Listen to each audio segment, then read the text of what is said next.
Olá a todos vocês que acompanham aqui a TV Evangelizar. Mais uma vez é uma grande honra estar aqui com vocês, transmitindo a palavra de Deus, ensinando a história da igreja para mais de 2.000 cidades. E fico feliz em saber que todo esse conteúdo preparado com muito carinho chega pela internet a mais de 5 milhões de pessoas. Eu sou o professor Felipe, historiador e teólogo.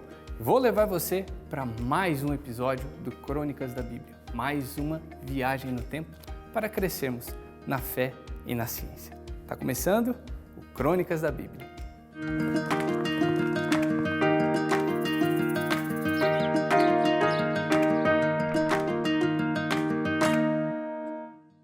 Seguimos com a história. Vimos lá no primeiro episódio desta temporada aquele primeiro sentimento de fracasso, aquele medo. Nós vimos o mestre pendurado na cruz, morto assim pela pior sentença daquela época. Mas depois veio a ressurreição. Falamos aqui também da chegada, do derramamento do Espírito Santo. Assunto também abordado lá na primeira temporada, quando falávamos sobre Nossa Senhora. E aqui, depois, começamos a falar também sobre o personagem Pedro, nosso primeiro Papa, primeiro grande líder. Falamos sobre o comportamento dessa igreja que nascia, as pessoas que buscavam esse Cristo que era revelado a toda a sociedade por meio dos apóstolos. E é interessante também como que o cristianismo vai crescendo, vai expandindo, vai tocando novos corações de dentro da cultura judaica e aos poucos tocando os corações de civilizações vizinhas ali. E hoje nós vamos entrar em um outro assunto. Nós vamos começar a entender como foi essa primeira perseguição, como foram esses primeiros desentendimentos, como os judeus olhavam para os cristãos. Será que de fato era uma ameaça? Nós vivemos ouvindo na catequese sobre perdão, sobre doar-se para o outro, e de repente esses primeiros cristãos que tiveram contato ali com a fonte, esses primeiros cristãos que foram educados ali pelos discípulos, é meio difícil pensar que seria algum tipo de risco para a sociedade. Mas não podemos julgar o passado com os olhos do presente. É preciso fazer essa viagem no tempo, é preciso fazer esse mergulho na história, entender o que acontecia na cabeça de cada um daquela sociedade. E assim nós conseguimos entender as dificuldades para aceitarem o cristianismo. Conhecemos ali o porquê de muitos conflitos, o porquê de muitas rivalidades e como a igreja poderia ser uma espécie de perigo para os outros judeus. Então vamos prestar atenção aqui, neste lado, no mapa. Olha só, nós temos a divisão ali do que hoje nós chamamos de Terra Santa. Ali em cima você vê a região da Galileia. Descendo um pouquinho, você vê ali a região da Samaria. E ao sul, nós temos ali a região da Judéia. Aqui, na região da Judéia, podemos dizer que ali mora o coração daquela sociedade. Ali ficava o templo, ali os sacrifícios eram feitos, a capital daquela sociedade, tanto no sentido de ser a questão burocrática, como também o coração pulsante daquela sociedade. E Jesus vai fazendo o seu ministério, da parte mais paganizada, vem descendo, sofre a sua paixão, morte e ressurreição, e a partir dali também os discípulos começam a sua jornada, começam a revelar este Messias que veio e deu a vida por todos nós. E é interessante também olharmos para esse outro lado aqui. Temos a ilustração de duas autoridades ali e temos duas passagens bíblicas ali que explicam muito bem o porquê de muitos destes conflitos. Ali no primeiro, no centurião, nós temos a passagem de Lucas 2, primeiro versículo, em que fala sobre o censo que estavam fazendo ali e que as pessoas precisavam ir para a sua cidade de origem para declarar ali o que faziam, quem eram e também para auxiliar ali na cobrança de impostos para o Império Romano. Ou seja, aqui nós vemos uma sociedade que esperava o Messias, mas estavam sob a capa, sob a sombra da águia de Roma.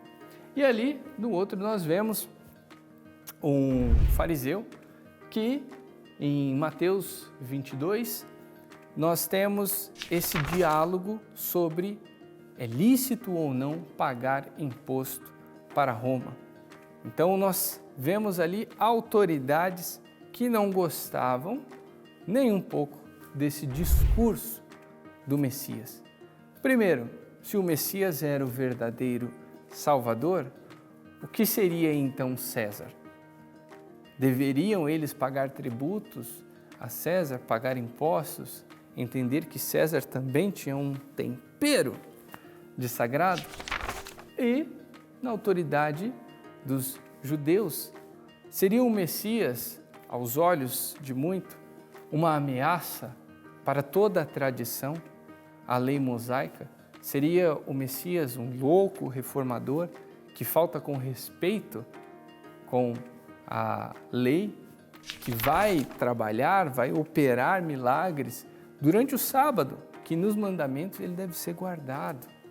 É o dia que o Senhor descansou, é o dia que o seu povo o imita e vai descansar, não só para não fazer nada, não é isso, mas meditar no Senhor, fortalecer a fé e olhar alguém que aparentemente parecia quebrar um mandamento e ao mesmo tempo se dizia o Deus vivo, parecia uma loucura. E se os apóstolos herdaram essa autoridade para equilibrar a balança, também herdaram esses problemas culturais e políticos. Então, é nesse ambiente, nesse jogo também político entre Roma e as autoridades locais, que a palavra de Deus começa a ser semeada por meio dos apóstolos. É esse cenário complicado, esse corredorzinho que liga o norte da África à Ásia Menor, que começa a ser esse novo palco dessa nova história. E aqui é interessante, por quê? Porque o modelo de Cristo, o modelo do Messias, o que Jesus fez, se entregar pela causa, não ofereceu resistência, inclusive nos últimos momentos de sua vida, quando os guardas dos sacerdotes vão prender Jesus, eles nem sabiam quem era esse Jesus. Jesus podia simplesmente apontar para alguém, ou onde estava no Monte das Oliveiras, podia simplesmente sair correndo, ir embora. Ninguém não seria pego. Mas esse Messias, ele vem para dar a sua vida, vem para ser esse sacrifício perfeito. E aí nós temos um problema, porque como acreditar que um homem que morreu na cruz é o Messias? A questão da ressurreição, isso era muito debatido, principalmente os saduceus, eles não aceitavam essa ideia de ressurreição. E se você for ver ao longo do mundo conhecido naquele momento, falar em ressurreição era algo absurdo. Uma das maiores dificuldades que Paulo, lá na frente, nós ainda vamos chegar nesse episódio, quando ele se encontra com muitos dos sábios, dos filósofos, de grandes estudiosos em Atenas, quando ele fala da ressurreição, ali muitos fazem, não, peraí, isso que você está falando é demais. Não, naquele momento parecia ser loucura, parecia ser, todos aqui somos homens de ciência e você vem falar dessa loucura, até falar de um Deus desconhecido, beleza, isso parece ser plausível, nós temos um altar para um Deus desconhecido. Até aí, compreensível, mas entrou nessa parte de ressurreição, aí complicou. Então, era uma tarefa muito difícil para os apóstolos explicarem que Jesus, ele não vem para destruir a identidade do povo.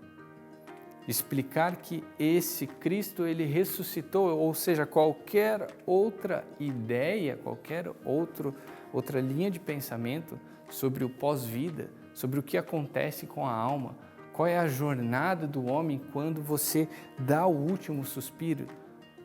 Tudo aquilo ali que não fosse relacionado à ressurreição, naquele momento, naquela cultura, pela boca dos apóstolos, isso cairia. Isso não teria mais validade, nem no campo da ciência, nem no campo da fé. Então imagina, você na condição de líder. Isso é interessante porque muitas vezes nós temos alguns dos personagens como simples vilões. E não é assim. Para nós hoje é muito claro certas informações. É mais fácil aceitar, mesmo que às vezes alguns não acreditem, mas ficou mais fácil de você conviver com determinadas linhas de pensamento. Naquela época, isso não era possível. Essa tolerância que nós temos hoje não era a regra do jogo lá atrás. Então imagina, na condição de líder, um fariseu, um doutor da lei, alguém que estava responsável por cuidar daquela civilização, ter que administrar diversos elementos que se declaravam salvadores, se declaravam messias, queriam levantar uma revolução para expulsar os romanos. Imagina você ter que administrar tudo isso e fazer de tudo para que o exército romano não venha e destrua tudo, inclusive as pessoas que não tinham nada a ver com toda essa discussão. Muito posteriormente, nós teremos ali a chegada do Império Romano, a conquista, a destruição de todo esse território, mas ainda vamos chegar lá. O interessante hoje é entender essa primeira dificuldade.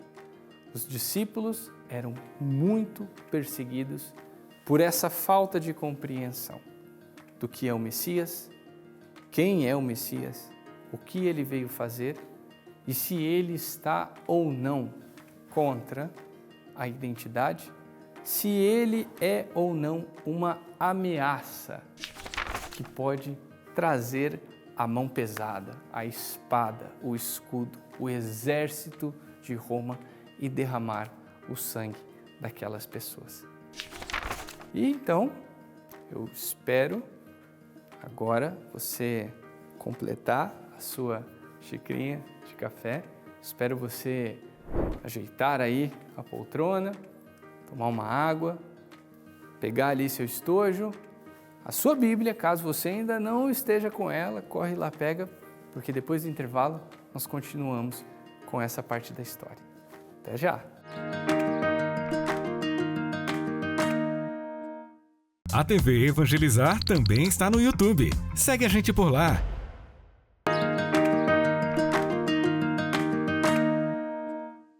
Voltamos aqui com o Crônicas da Bíblia, voltamos também com todo esse mergulho, toda essa jornada lá no coração da história, no início da história da nossa igreja. Falamos agora sobre todo esse contexto complicado de perseguição que a igreja começa a enfrentar. Toda essa dificuldade em que eles têm de explicar que a fé no Messias não é o mesmo que uma revolução contra Roma, que a fé no Messias não significa jogar fora toda a identidade, toda a história, toda a lei mosaica. Uma coisa não está ligada à outra. Cristo vem para ser o ápice da revelação, vem para ser o ápice da lei, não para quebrar. Tanto é que quando nós vemos em todos os relatos em que Jesus é questionado por fariseus, por saduceus, inclusive tentado pelo próprio demônio no deserto antes de começar a sua vida pública, ele responde às questões com os mandamentos da lei mosaica. Ele responde com aquilo que Deus cria com o seu povo. Então ele não é um reformador, ele não é um revolucionário. Mas para nós, hoje, às vezes é complicado entender isso. Imagina, naquele tempo, presta atenção. Temos de um lado uma versão de Moisés segurando as tábuas da lei escritas na pedra. E tem um significado muito bonito, Ficar na rocha, algo firme, uma base sólida, para que não possa ser apagado. Essa é a base dessa nova sociedade, do povo eleito. É bonito todo o significado teológico, é bonito toda a estrutura da narração, dele se retirar, dele subir o Sinai, para ter toda essa construção, dessa coluna central deste povo novo que começa a mudar a história da humanidade. E aqui do lado nós temos todo o trajeto que ele faz com o povo que sai do tempo da escravidão do Egito, desce toda a península do Sinai, perto da ponta ali fica o Monte Sinai, depois vão subindo até posteriormente outra geração vai entrar na Terra Prometida. E é durante todo esse trajeto que essa lei, essa cultura, esses comportamentos, essa forma de ver o mundo, essa forma de dizer sim para algumas coisas, dizer não para outras coisas, afastar da idolatria, não se misturar com outros povos, evitar alguns outros povos. Temos registros deles que evitam confronto com os filisteus, mas vão enfrentar os moabitas. Enfim, é muita história, é muita fé, tudo misturado ali. Essa é a identidade deste povo. E aí, na cabeça de muitos, vem alguém que diz ser esse Deus que se revela a Moisés, ali naquele episódio da sarça ardente, e começa, aos olhos destes líderes, começa a pregar coisas que não estão dentro dos mandamentos.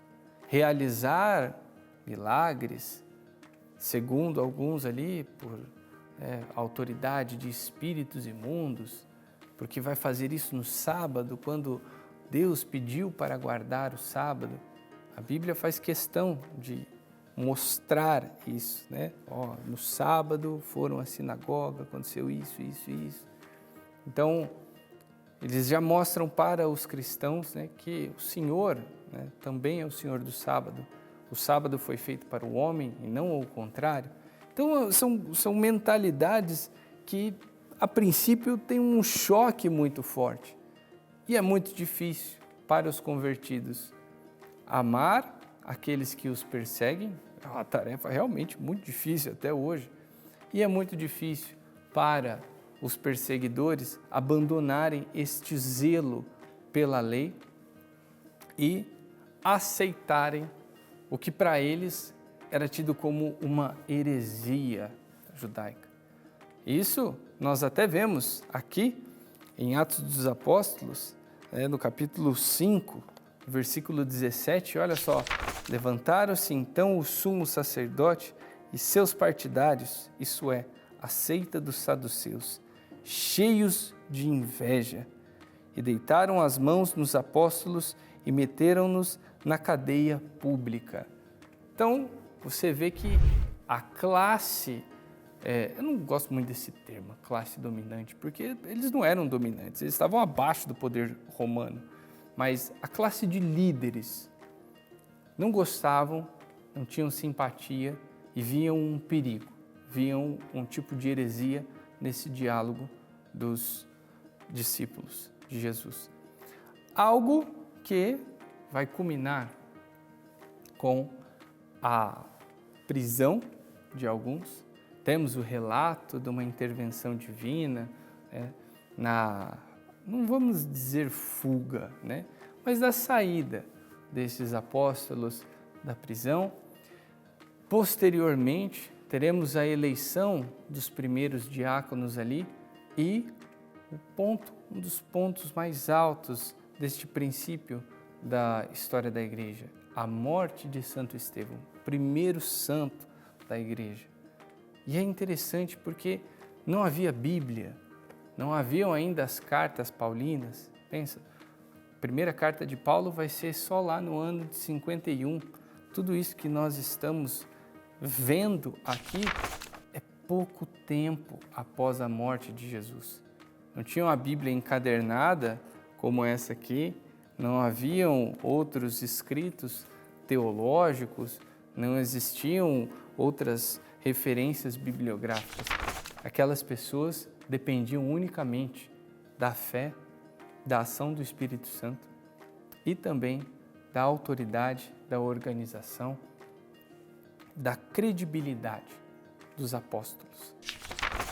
E também é interessante perceber que hoje é Deus que nos convida a continuar com este dever, essa missão do super-herói, como falei em episódios anteriores. Temos agora que viver esse momento de transformação. Vou ficando por aqui e que Deus te abençoe.